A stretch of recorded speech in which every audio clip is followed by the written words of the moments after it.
សួស្តីអ្នកទាំងអស់គ្នាថ្ងៃនេះយើងរៀនអំពីការរាប់ចំនួនលេខទាំងអស់គ្នាលេខ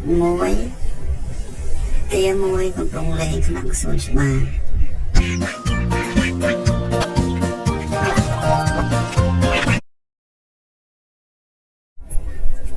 លេខ2ទា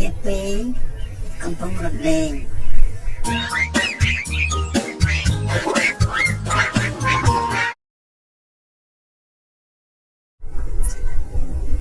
លេខ3ទា3កំពុងតែរត់លេង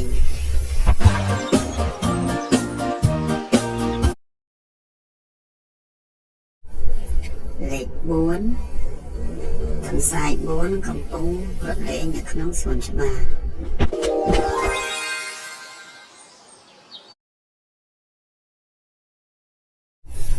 លេខ5ដំរី5កំពុងតែប្រឡែងគ្នា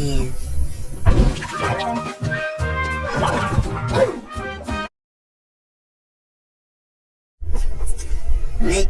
6ឆ្កែ6កំពុងប្រឡែងគ្នា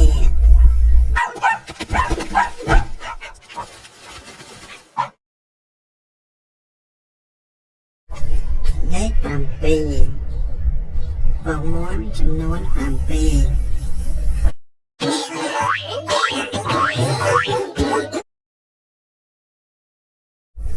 លេខ8កូនមាន់ចំនួន8កំពុងតែប្រឡែងគ្នា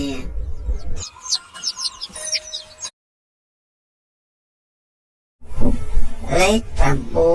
9ចាប់ចំនួន9កំពុងតុំនៅលើដើមឈើ